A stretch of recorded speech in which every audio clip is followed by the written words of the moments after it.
Ito ang mga salitang may halong pangungutyan na binitiwan ni Professor Miller, isang tanyak na physicist, sa buong mundo sa harap ngang daan-daang elite na estudyante sa loob ngang lecture hall ng pinakaprestihiyosong universidad sa Amerika.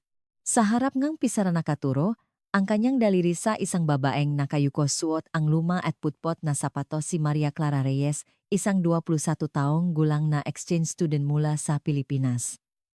Ngunit sa loob lamang ng 24 na oras, ang mayabang na higanteng iyon ng akademya ay luluhot at hahagulgol sa iyakbaon sa utang na nakakahalaga ng 15 milyon. Ano nga ba ang nangyari?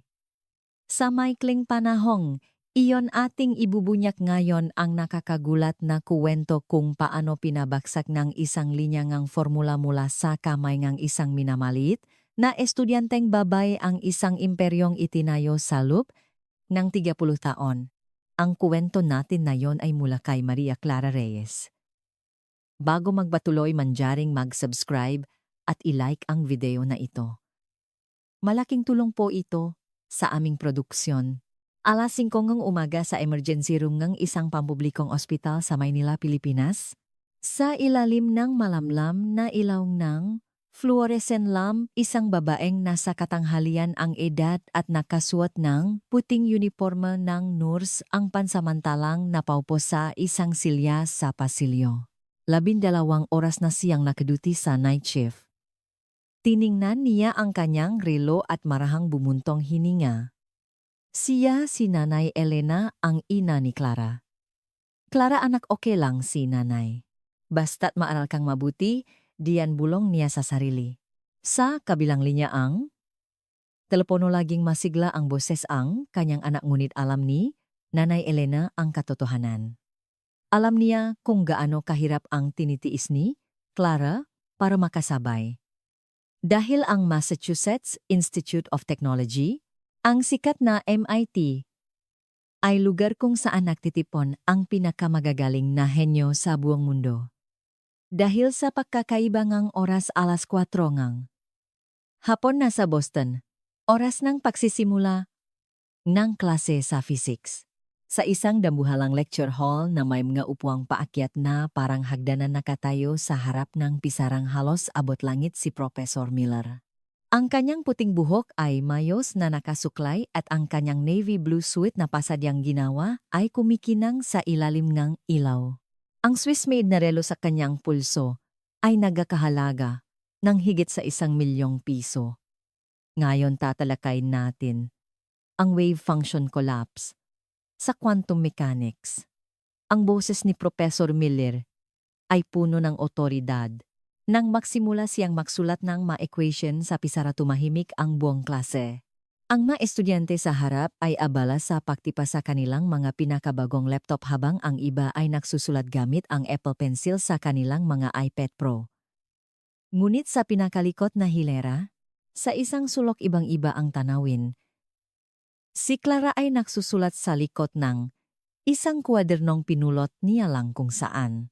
Ang lapis niya ay sobrang ikli na nakakahiyang hawakan at wala man lang siyang pambura, kaya lawe na lang sa daliri ang ginagamit niya. Ang sapatos niya sa ilalim ng upuan ay putpot na ang swelas sa isang gilid at ang manggas ng kanyang kulay abong sweater ay maluwag na at kita na ang dulo ng kanyang madaliri. Tingnan mo yun. Sa pinulot na namang kwaderno nagsusulat, bulong ni Chet, na nakaupo sa harap sa kanyang katabi. Si Chet, isang matipunong lalaki na may blondeng buhok, ay nakasuot ng hoodie na may malaking logo ng isang mamahaling brand. Ang kanyang ama ay isang tanyag na senador at ang kanyang ina ay isang fund manager sa Wall Street. Para kay Chet, si Clara ay isang katatawanan lamang. Tingnan mo yung sapatos niya. Ilang taon na kaya yan nakakahiya kay Professor Miller. Hayaan mo na. Ayaw din naman ni Professor sa maganyang klaseng tao. Ang mahinang tawanan ay umabot hanggang sa likod, ngunit hindi man lang nakangat ng tingin si Clara. Mas lalo lang niyang hinikpitan ang hawak sa kanyang lapis. Nang patapos na ang klase, inihaya ni Professor Miller ang kanilang takdang aralin. Para sa susunod na linggo patunayan ang quantum entanglement phenomenon gamit ang isang mathematical proof. Ito ay isang problema na nasa doctorate level kaya gawin nyo na lang ang lahat ng makakaya nyo mga undergraduate. Magabuntong hininga ang narinig mula sa mga estudyante. Ngunit si Clara ay iba. May kislap sa kanyang mamata. Sa kanyang isipan ang ma-equation ay nagsimulang mag-anyong maalon at bumuo ng isang imahe. Mayroong espesyal na kakayahan si Clara. Nagagawa niyang isalin ang makumplikadong formula sa physics sa mga visual na imahe, ang maproblemang nangangailangan ng 10-10 pahinang kalkulasyon para sa iba ay nakikita niya bilang isang larawan sa kanyang isipan na nagbibigay sa kanya ng sagot sa isang iglap. Ito ay isang likas na talento at ito ang dahilan kung bakit siya naroon pinag-aral ng perang pinahirapan ng kanyang ina sa Pilipinas. Habang palabas, ang nga estudyante tahimik na tumayo si Clara. Habang naglalakad siya sa pasilyo may isang taong sinadyang banggain ang kanyang bag. Aray ang laman ng kanyang bag makwaderno at pencil case ay kumalat sa sahig. Si Chat at ang kanyang makaibigan. Ay sorry, hindi kita nakita. Sabi ni Chet na may ngising ng asar at naglakad palayo. Ang kanyang makaibigan ay nagagigikan habang sumusunod sa kanya. Lumuhod si Clara at pinulot ang kanyang magamit. 3 lumang lapis, isang punit na pambura at mga lukot na kwaderno. Ang ibang mga estudyanteng dumadaan ay nagpatuloy lang sa paglakad. Walang sinumang tumulong. Isang babaeng estudyante ang sumulyap sa kanya at pagkatapos ay umiling habang ang isang lalaki ay dumaan na may ngiting mapanlait. Dahan-dahan niyang pinulot ang lahat at tumayo. Nakinit ang gilit ng kanyang mamata ngunit pinigilan niya ang pag-iyak. Sa halip kinuyom niya ang kanyang magakamaw. Nagtatrabaho pa si nanay ngayon. Hindi ako pwedeng sumuko dito. Nagpatuloy si Clara sa paglakad. Habang papunta sa dormitoryo, ang langit sa campus ay kulay kahel. Ang ibang mga estudyante ay masayang nag-usap tungkol sa kanilang hapunan ngunit si Clara ay mag-isa, gayang dati. Pagbukas niyang pinto ng kanyang kwarto, isang maliit na espasyo ang bumungat sa kanya. Isang kama, isang mesa at isang litratong kanyang ina na nakadikit sa pader. Ibinaba niya ang kanyang bag at umupo sa harap ng mesa. Inilatak niya ang takdang aralin. Mathematical Proof of Quantum Entanglement. Para sa isang ordinaryong estudyante, abutin ito ngang 1 linggo kung matatapos man, ngunit ang kamay ni Clara ay nagsimula ng gumalaw. Ang ma-equation ay tuloy-tuloy na dumaloy mula sa dulo ng kanyang lapis. At ang kanyang mga mata ay lalong naningning. Makalipas ang 2 oras ibinaba ni Clara ang kanyang lapis. Tapos na. Ang 8 pahinang proof ay perpekto. Isang maliit na ngiti ang sumilay sa kanyang malabi. Sa takdang araling ito sigurado siya. Kinabukasan inilagay ni Clara ang kanyang papel sa submission box sa labas ng opisina ng propesor. Ang takdang araling, hindi pa nasisimulan ng iba ay tapos na niya. Lumipas ang 1 linggo. Isang anunsyo ang lumabas sa bulletin board ng Physics Department. Quantum Entanglement Assignment, Perfect Score Maria Clara Reyes. Pumunta sa opisina ng propesor. Nagbulungan ang mga estudyante. Yung exchange student na yun nakakuha ng perfect score, impossible. Problema yan ng mga nasa doktor at paano niya nagawa, may mali dito. Si Chad ay nakasimanggot habang nakatingin sa bulletin board.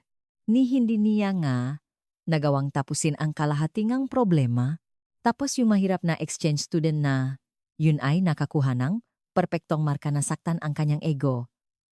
Nanginginig na kumatok si Clara sa pinto ng opisina ni Professor Miller.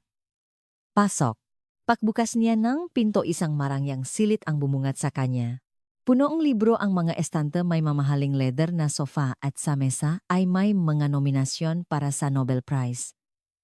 Si Professor Miller ay nakatayo malapit sa bintana, nakatingin sa campus. Miss Reyes, dahan-dahan siyang lumingon. Walang ngiti sa kanyang mukha. Ang galing ng papel mo. Perpekto. Salamat po, Profesor. Masyadong perpekto. Yan ang problema. Kumabog ang dibdib ni Clara. Hindi ako makapaniwala na isang undergraduate ang nakagawa nito.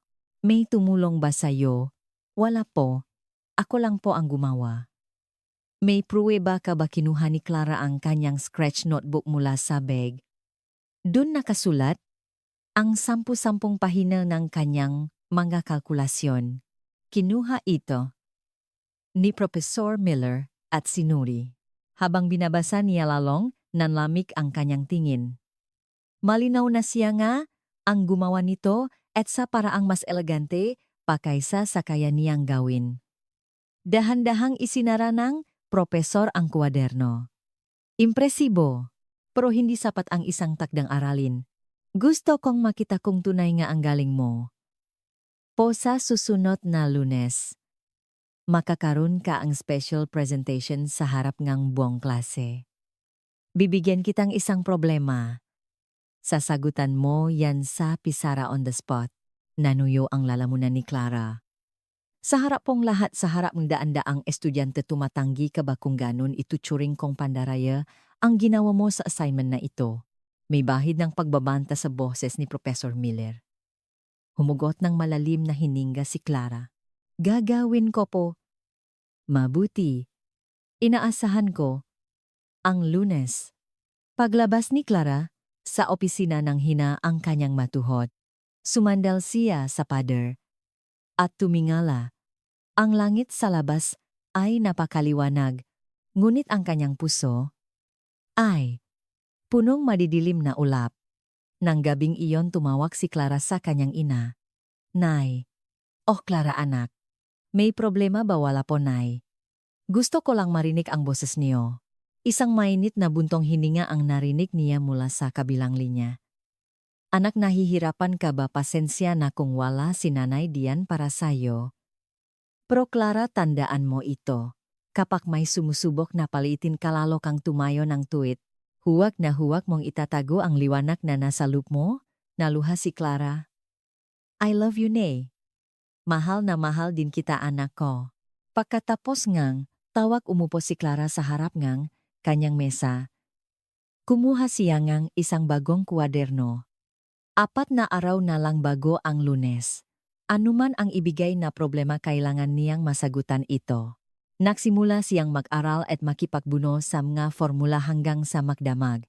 Isang bilog na buwan ang sumikat sa labas. Tanging ang ilaw mula sa kwarto ni Clara ang nakasindi sa buong dormitoryo. Tanging ang tunog ng kanyang lapis ang bumabasak sa katahimikan ng gabi. At sa ganoong paraan, tahimik na papalapit ang Lunes na babago sa kapalarang ni Maria Clara Reyes. Lunes ng umaga. Ang campus ay puno ng kakaibang sigla. Narinig mo ba, May? Malaking mangyayari raw sa lecture hall ng Physics Department. Susubukin daw ni Professor Miller ang isang estudyante sa harap ng lahat. Sino naman yan? Sino ang nagmamarunong? Mabilis na kumalat ang balita. Isang undergraduate ang Chonghai na susubukin ni Professor Miller, isang bagay na hindi pa nangyari sa 30 taon niyang pagtuturo. 12:00 na hapon. Ang lecture hall na karaniwang kalahati lang ang puno ay siksikan ngayon. Hindi lang mga estudyante ng physics ang naroon, kundi pati na rin ang mamula sa ibang departamento. Maging ang mapasilyo at hagdanan ay puno ng tao. Ayan ba yung exchange student mula sa Pilipinas? Grab ang lumang damit niya. Kawawa naman. Nandito siya para mapahiya. Sa pinakalikot, kinuyom ni Clara ang kanyang magkamay. Basang-basang ang pawis ang kanyang mga palat. Ang kanyang puso ay sobrang bilis ng tibok na halos hindi siya makahinga. Kaya ko to. Kaya ko to. Anong sabi ni Nanay? Tumayo ng tuwid? Biglang bumukas ang pinto sa harap. Pumasok si Professor Miller, mas mukha pang makapangyarihan kaysa dati. Kasunod niya ang 2 katulong at ang isa ay may dalang malaking kamera. Naglaan ako ng isang espesyal na oras para sa araw na ito. Ang boses ni Professor Miller ay umalingaw-naw sa buong silid.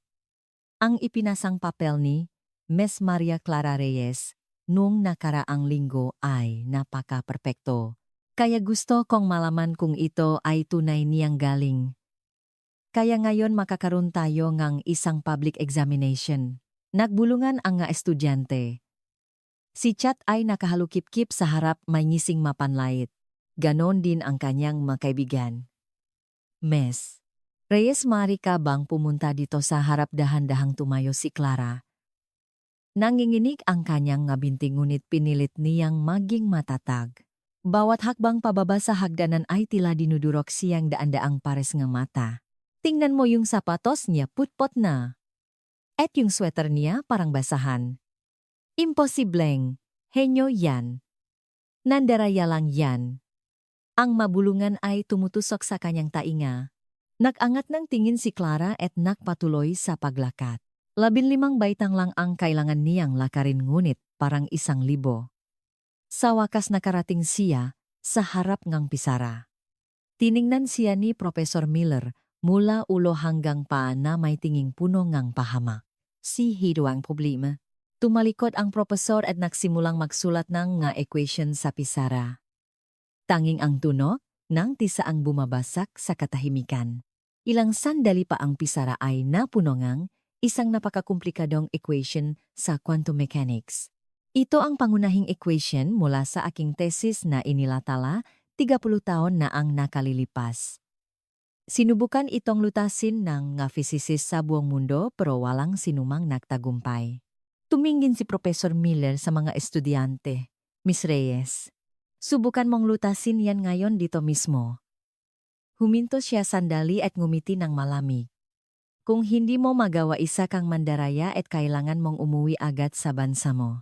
Naintindihan mo ba ang buong silid ay tila nagyelo? Tumingala si Clara sa pisara. Ang equation ay tila sumasayaw sa harap ng kanyang mata.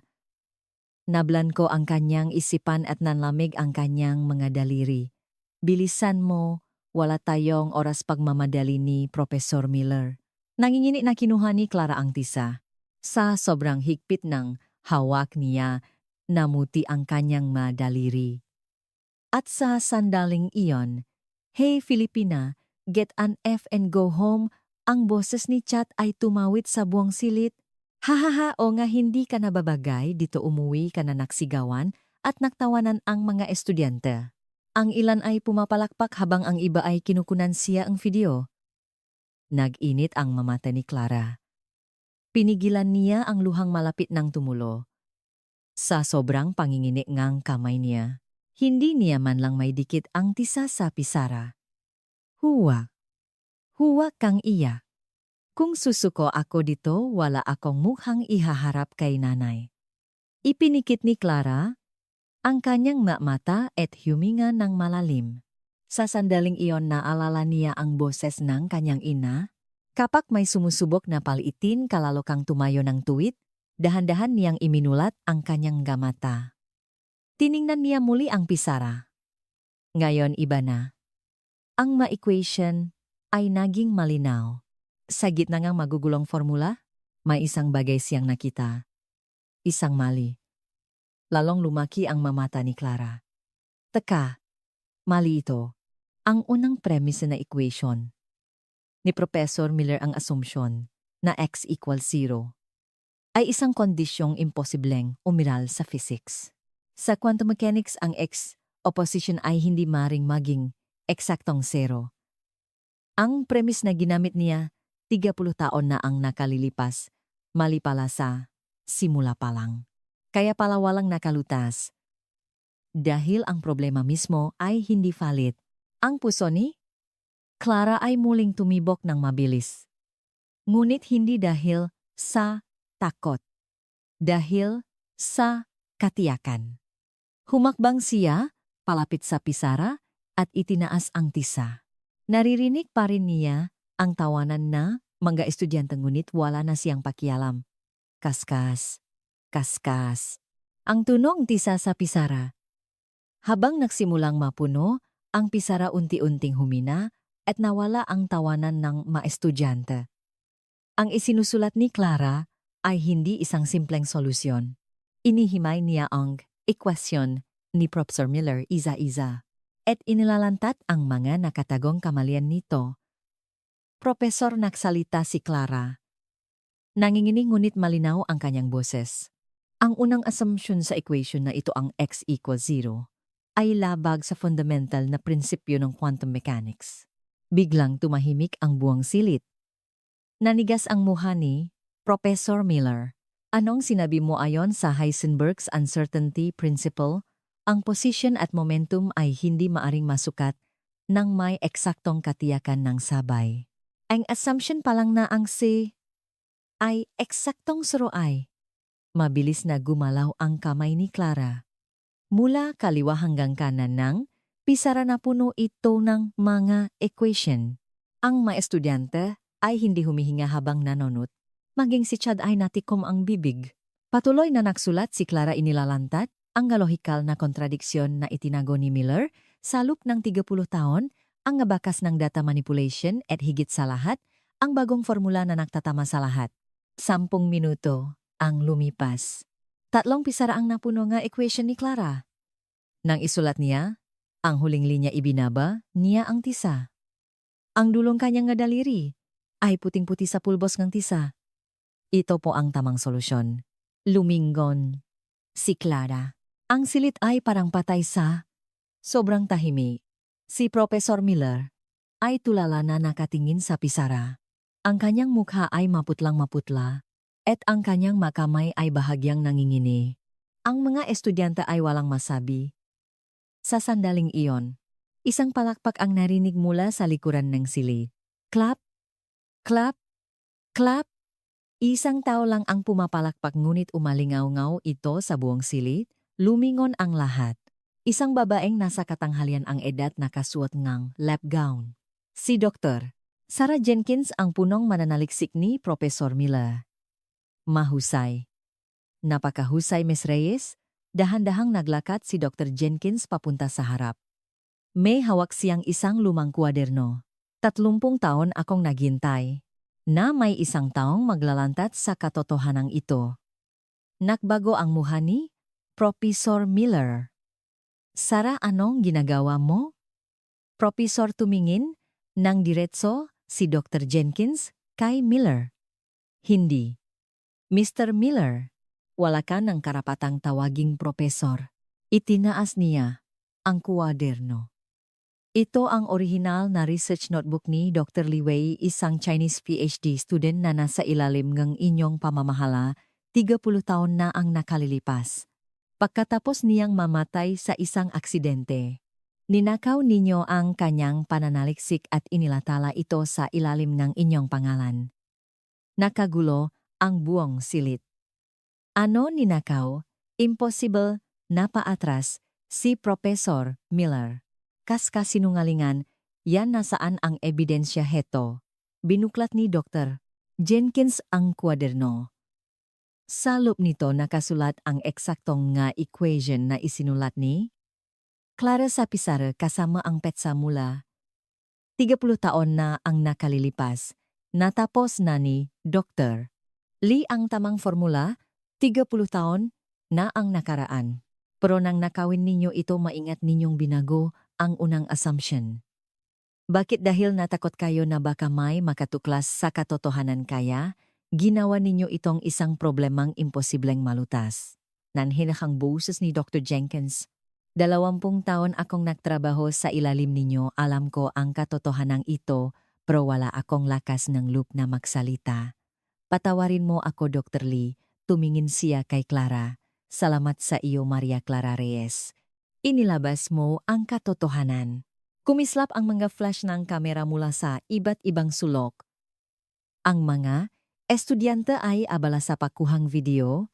Ang lahat ay live na isinasahimpapawid sa buong mundo. Napaupo si Professor Miller sa sahig nakasandal sa pader. Ang kanyang 30 taong reputasyon ay gumuho sa loob lamang ngang mablas minuto. Nakatayo si Clara sa harap ngang pisara, pinapanood ang lahat. Nanginginig pa rin ang kanyang makamay ngunit ngayon dahil ito sa ginhawa. Isang estudyante sa pasilyo ang bumulong grabe. Ito na ang pinakamalaking iskandalo sa kasaysayan ng physics. Nang gabing iyon ang video ay umabot sa 1 milyong views sa YouTube. Kinabukasan 10 milyon na.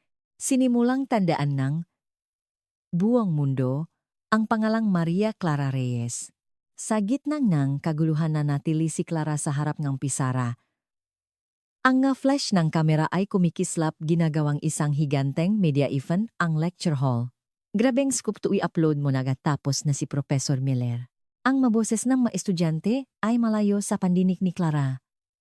Ang puso niya ay kumakabog pa rin at ang kanyang magabinti ay tila babaksak.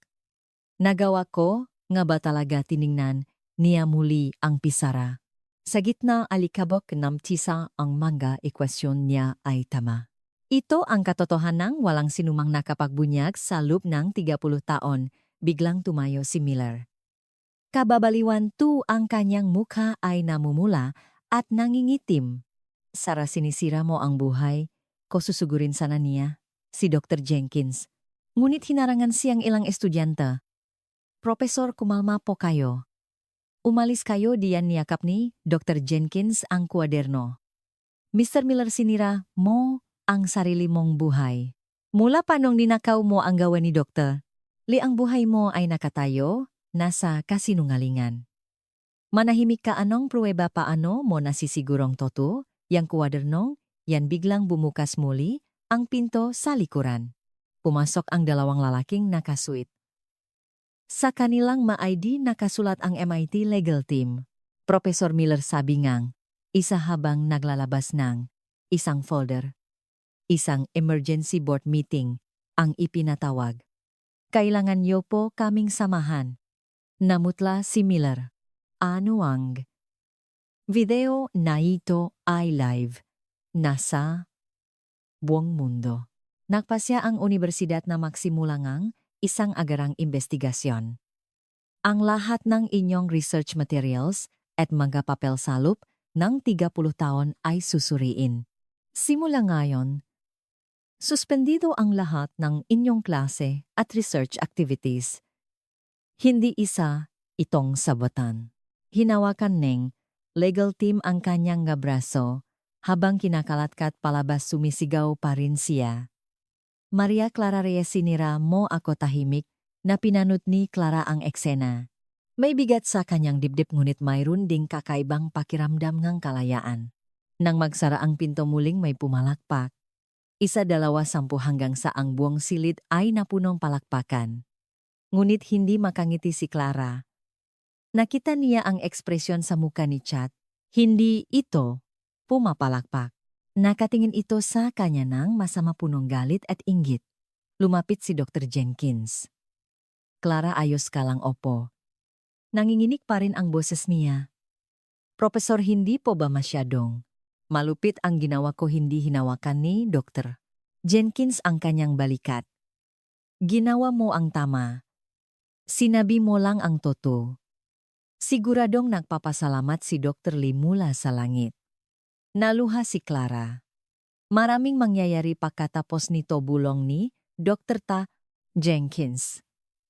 Dudumugin ka na media. Iimbestigahan ka rin ng eskwelahan. Magiging mahirap. Pero tiningnan niya si Clara ng diretso, hindi ka nag-iisa. Tutulungan kita. At sa huli laging nananalo ang katotohanan. Tumango si Clara. Dahan-dahang lumabas ang mga estudyante, lahat ay abala sa kanilang mga telepono, pinag-usapan ang makasaysayang sandali. Bumalik si Clara sa kanyang upuan, kinuha ang kanyang bag at lumabas. Ang matingin ng mga tao ay nakasunod sa kanya. Ang iba ay may paganga. Ang iba ay may kuryosidad. Paglabas niyang gusali, sinalubong siyang mainit na sikat ng araw. Huminga siya ng malalim. Tapos na. Tapos na ang lahat. Ngunit iyon pala ay simula pa lamang. Nang gabing iyon sa kanyang kwarto, humiga si Clara sa kama. Ang kanyang telepono ay puno ang daan-daang notifikasyon mula sa buong mundo, mga email, text, interview requests, at pagbati. Maging ang media sa Pilipinas ay tumatawag. Pinatay niya ang telepono at isinupsop ang muka sa unan. Kailangan kong tawagan si nanay. Ngunit hindi niya alam kung ano ang sasabihin. Biglang tumunog ang telepono. Si Nanay Elena. Nay, Clara anak? Nanginginig ang boses ng kanyang ina. Napanood ko lahat. Nasa balita. Ang anak ko ginawa ang isang napakagandang bagay. Umiyak ang kanyang ina. Nay, wag po kayong umiyak. Luha itong saya anak? Luhang pagiging proud. Alam kong matalino ka pero ngayon napatunayan mong matapang ka rin. Proud na proud sa'yo si nanay. Hindi na napigilan ni Clara ang sariling luha. Nay, natatakot po ako. Bakit anak, hindi ko po alam kung anong mangyayari? Lahat sila nakatingin sa akin. Gusto ko lang po sanang mag-aral ng tahimik. Clara, kumalma ang boses na kanyang ina. Naksimula ka na. Hindi ka na pwedeng umatras. Pero okay lang yan. Laging nasa panik mo si nanay. At tandaan mo ang katotohanan ay hindi kailanman nag-isa. Tumango si Clara. Pagkatapos ang tawag, tumingin siya sa bintana. Isang malaking bagyo ang paparating at alam niyang nasa gitna siya nito. Tama ang kanyang kutob. Kinabukasan pagbukas niya ng pinto, isang kumpol nga reporter ang sumalubong sa kanya. Miss Reyes, isang salita lang po tungkol sa nangyari, kumislap ang mga kamera. Isinara niya agad ang pinto. Ito na nga ba? Tumunog ang telepono. Ang opisina NG Universidad. Miss Reyes, nais po kayong makausap NG University President. Pumunta po kayo sa main building bago mag-alas 10. Nagsimula na ang totoong laban. Mula sa pinakamalinis niyang damit kahit luma ay isinuot niya ito. Tumingin siya sa salamin. Kaya ko to. Nasa panik ko ang katotohanan. Binuksan niya ang pinto. Sa pagkakataong ito, hindi siya tumakbo. Hinarap niya ang makamera. Pasensya na po pero kakausapin ko muna ang administrasyon bago ako magbigay nige pahayag. Dahan-dahan siyang naglakad patungo sa isang laban na mas malaki pa kaysa sa inaakala niya. Sa opisina nige Presidente. Isang marangyang silit na may mabigat na atmosfera, umupo si Clara sa harap ngang matandang presidente ngang MIT. Ms. Reyes, sabi nito, ang ginawa mo ay mahalaga sa larangan ng aham. Ngunit ang paraan kung paano mo ito ginawa sa harap ng publiko sa live broadcast ay nakasira sa reputasyon ng isang propesor. At iyon ay problema. Sinabi ko lang po ang totoo. Alam ko. Ngunit suminggit ang abogado NG Universidad, naghahanda na NG kaso si Professor Miller laban sa iyo. Defamation. Pero lahat ng sinabi ko ay totoo, kahit na bumuntong hininga ang presidente. Si Professor Miller ang isa sa pinakamalaking donor ng universidad na ito. Bilyon-bilyon ang pumapasok na pondo dahil sa kanya. Kung babagsak siya, malinaw ang ibig sabihin. Ang universidad ang malulugi. Gusto niyo po bang magsinungaling ako? Hindi. Ang gusto namin ay isang tahimik na solusyon. Isang paraan na walang masasaktan ikaw, si Professor Miller at ang universidad. Wala pong ganong paraan, matigas na sabi ni Clara. Isa lang ang katotohanan. Ninakaw niya ang gawa ni Dr. Lee. Hindi ito pwedeng pag-usapan lang. Isang mabigat na katahimikan ang bumalot sa silid. Sa huli sinabi niya, Presidente, kung ganun magsasagawa ang universidad na formal na investigasyon. Pero maghanda ka. Ang laban na ito ay mas mahirap kaysa sa inisip mo. Paglabas ni Clara, sinalubong siya ni Chet. O, tingnan mo ang bagong bayani nga eskwelahan. Sabi nito ng may pangasar. Dahil sa'yo nakagulo ang departamento namin. Sinira mo ang isang alamat. Hindi siya alamat. Isa siyang sinungaling. Ano, lumapit si Chet, namumula ang muha. Sino ka para pagsalitaan siya? Ganyan isang hama na iskolar na mahirap. Ako ang nagsasabing ito, tumatapang, nasagot ni Clara. At ikaw? Nabubuhay ka lang sa kasinungalingan niya. Anong ibig mong sabihin? Alam ng lahat na si Professor Miller ang gumagawa ng ga-assignment mo kapalit ng malaking donasyon ng ama mo sa eskwelahan. Nandito ka hindi dahil sa galing mo kundi dahil sa pera. Naging kulay kamatis ang mukha ni Chad. Kinuyom niya ang kanyang kamao ngunit pinigilan siyang isang kaibigan. Chad, tama na. Maraming nakatingin. Nakalat na ang mga estudyante lahat ay may hawak na telepono. Hintayin mo lang, sabi ni Chad bago umalis. Magsisisi ka. Nang hina si Clara, nagtungo siya sa library at isinupsop ang ulo sa mesa. Sobrang hirap. Biglang may umupo sa tabi niya, si Dr. Jenkins. Professor. Ayos ka lang, hindi po. Normal lang yan, hinawakan ni Dr. Jenkins ang kanyang balikat. Pero wag kang mag-alala. Hindi ka nag-isa. Ipinakita niya ang kanyang telepono. Isang news article. Filipino student exposes academic fraud. Physicists worldwide show support. Higit sa 100 na siyentipiko kasama ang 5 Nobel laureates ang naglabas ng pahaya ang suporta para kay Clara. Naluha si Clara. Tingnan mo, sabi ni Dr. Jenkins. Darating ang mahihirap na panahon pero malalampasan mo ito? Dahil ang katotohanan. Hindi kailanman natatalo. Nang gabing iyon sa dandang email ng suporta may mga bantering dumating. Ngunit isang email ang kumuha ng kanyang pansin. Mula ito sa International Physics Society. Dear Miss Reyes, nais ka naming imbitahan bilang isang keynote speaker sa aming darating na international conference sa Geneva, Switzerland. Isang undergraduate, isang keynote speaker. Isang malaking karangalan ngunit isang malaking responsibilidad. Tumingin si Clara sa nga bituin. Kailangan kong gawin to para kay Dr. Lee, para sa katotohanan. Sinimulan niyang i-type ang kanyang sagot. Maraming salamat po sa imbitasyon. Malugot ko po itong tinatanggap. Sa pagpindot niya nga enter. Alam niyang wala ng atrasan. Pero wala siyang pinagsisisihan. Dahil ang katotohanan ay hindi kailanman nag-isa. Lumipas ang 1 linggo. Ang usapan sa campus ay tungkol na sa malakas na legal team na kinuha ni Miller. Sa cafeteria nilapitan siya ni Chad. Narinig mo ba kakasuhan ka raw ni Professor? Defamation at obstruction of business. Umupo ito sa tapat niya.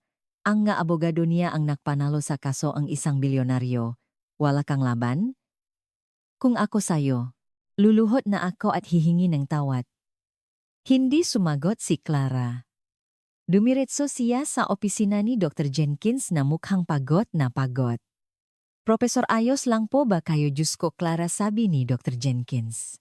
Pinipilit ako ngang unibersidad na bawin ang testimonya ko. Pero hindi ko gagawin. 20 taon akong nanahimik. Dahil sa'yo nakaroon akong lakas ng loob. Kahit matanggal ako sa trabaho, wala akong pagsisisi. Biglang bumukas ang pinto. Pumasok ang mag-aabogado ni Miller. Hinihingi ang orihinal na kwaderno ni Dr. Lee. Matapang silang pinalabas ni Dr. Jenkins. Makita na lang tayo sa korte. Nang gabing iyon ang balita ay pabor lahat kay Miller. Ang eksperto ay nagsasabing tiyak na matatalo si Clara. Ang makomento online ay malulupit. At tumawag ang kanyang ina, nag-alala. Anak, ayos lang kahit sumuko ka. Ang mahalaga ligtas ka. Nay, ginagawa ko po ang tama. Alam ko anak, naniniwala ako sayo. Nang gabing iyon, isang breaking news ang lumabas. Nobel laureate, Dr. James Wilson bibisita sa MIT para suportahan si Maria Clara Reyes. Isang alamat sa physics ang darating para sa kanya. Bumalik ang pag-asa sa puso ni Clara. Hindi pa tapos ang laban. Kinuha niya ang kanyang kwaderno at nagsimulang mahanda para sa Geneva. Sa labas nagsimulang umulan. Ngunit hindi siya tumigil. Makalipas ang 2 araw, isang sulat mula sa korte ang dumating. Isang demanda. $11 milyon para sa danyos. Halos himatayin si Clara. Ang perang iyon ay hindi kayang kitain ng kanyang ina kahit sa 10 buhay. Ang kanyang telepono ay walang tigil sa katatawag mula sa media, tinatanong pati ang ospital ng kanyang ina. Sa sobrang gulat na ibato niya ang telepono. Dumating si Dr. Jenkins at niyakap siya. Pananakot lang yan, Clara. Isang desperadong galaw. Ibig sabihin na nanalo tayo. Ngunit paano siya lalaban, May? Tutulong sayo, sabi ni Dr. Jenkins at inyabot ang isang business card. Ate, Evelyn Santos. Harvard Law School professor. President Public Interest and Human Rights Lawyers Association. Isang sikat na Filipino-American na abogado na nag-alok ng kanyang serbisyo libre. Sa opisina ni Ate Santos, isang mainit na pagtanggap ang sumalubong kay Clara. Clara, naranasan ko na rin yan. Ninakaw ng propesor ko ang tesis ko nun, pero hindi ako lumaban. Pinagsisihan ko yun. Kaya tutulungan kita dahil sa pagtulong sa iyo, tinutulungan ko rin ang sarili ko nun. Mayroon tayong sandata, sabi ni Ate Santos, ang katotohanan. At ito, ipinakita niya ang isang petisyon na nilagdaan na 237 na physicist sa buong mundo, at ang balita, natakpuan na nila ang anak ni Dr. Lee sa China. Papunta na ito sa Amerika para tumestigo. Ngunit may masamang balita. Ang pamilya na ni Clara ang tinatarget ni Miller. Pinadalhan nila ngang tip ang media sa Pilipinas at ngayon dinudumog ng mga reporter ang ospital ngang kanyang ina. Pinrotektahan na ni Ate Santos ang kanyang ina, nagpadala pang security. Ngunit sa tawa nila, narinig ni Clara ang sigawan ng nga reporter sa likod. Nay, mananalo po ako. Pangako. Pakbalik sa dormitoryo, hinarang siya ni Chet. Inihagis nito sa paanan niya ang isang folder. Isang petisyon. Nilagdaan ngang 300 estudyante. Hinihiling na ma-expel ka. Dahil sa'yo nasira ang imahe nga eskwelahan.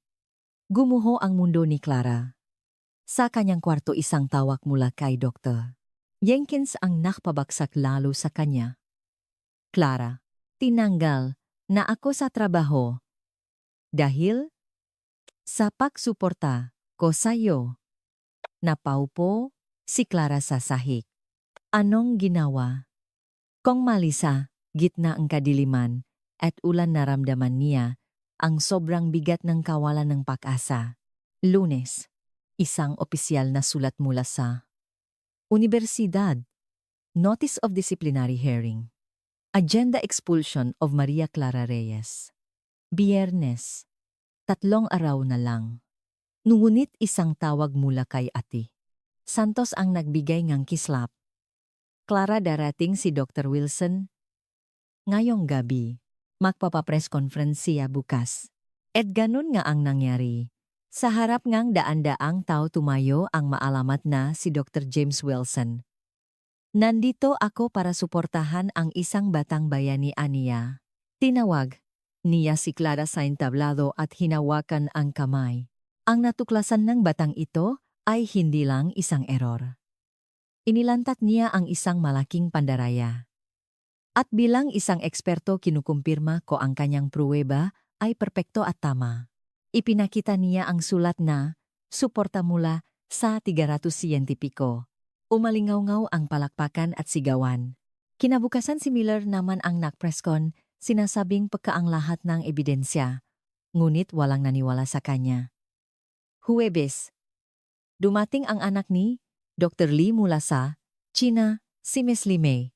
Sa airport, nagyakapan sila ni Clara. Salamat, sabi ni Miss Lee. Binigyan mong hustisya ang aking ama, Biyernes. Arong hearing. Sa isang panig si Miller at ang kanyang mamahaling nga abogado.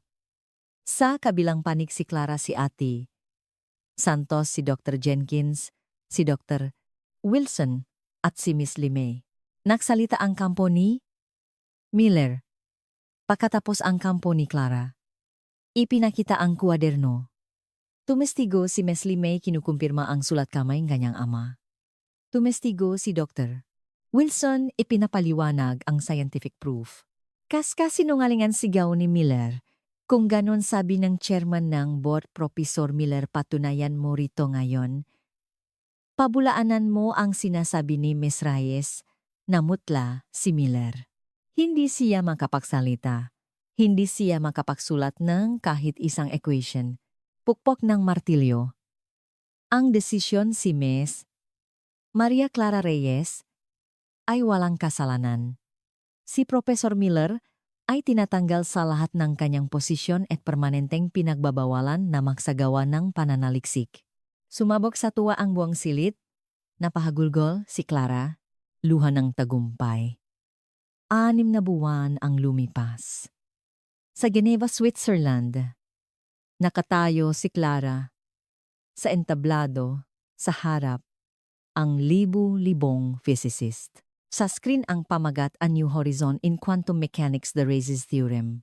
Pagkatapos ng kanyang talumpati, isang standing ovation ang sumalubong sa kanya. Niyakap siya ni Dr. Wilson. Magaling batang henyo. Sa labas naghihintay ang kanyang ina, nay nagyakapan sila. Proud na proud ako sa'yo, anak. Nay, hindi niyo na po kailangang magtrabaho. May full scholarship na po ako, may research fund pa. Alam ko, anak. Pero magtatrabaho pa rin si nanay. Dahil mahal ko ang ginagawa ko nang gabing iyon. Sa isang malit na selebrasyon, nalaman nila ang balita. Opisyal na humingi ng tawad ang MET. Si Miller ay kinasuhan ng fraud at ang kanyang 15 milyon na yaman ay ilalagay sa isang bagong scholarship fund, the Dr. Leeway Memorial Scholarship Foundation. Para tulungan ang mga mahihirap, ngunit matatalinong estudyante tulad ni Clara, si Chet naman ay na-expel dahil sa pandaraya. Pagbalik ni Clara sa MIT, iba na ang lahat. Sa harap, ang physics building may bagong plaque, the door. Leeway Memorial Hall of Physics. At sa ilalim, isang maliit na inskripsyon, Truth Always Prevails. Maria Clara Reyes. Pinipilahan siya ng mga freshmen para sa autograph. Binabati siya, lahat. At sa dating lecture hall, kung saan siya napahiya, isang bagong professor ang nagtuturo, si Dr. Sarah Jenkins ngayon ay isang full professor at pinuno ngang bagong research hall. Ngayon sabi ni Dr. Jenkins, isang karangalan na ipakilala ang bagong miyembro ngang 18 graduate program at ang aking punong mananaliksik. Si Maria Clara Reyes. Isang malakas na palakpakan ang muling sumalubong sa kanya. Nang gabing iyon sa kanyang bagong opisina sa ilalim ng liwanag ng bilog na buwan, binuksan ni Clara ang isang bagong kwaderno. Sa unang pahina isinulat niya, ang katotohanan ay laging nananalo. Kinuha niya ang kanyang lapis at nagsimulang magsulat ng mga bagong equation. Ang kanyang kuwento ay nagsisimula pa lamang. At sa labas ang mga bituin ay kumikinang tila bumubulong. Magpatuloy ka, Clara. Magpatuloy ka. Ito po ang kuwento ni Maria Clara Reyes. Naway magbigay ito ngang inspirasyon sa lahat.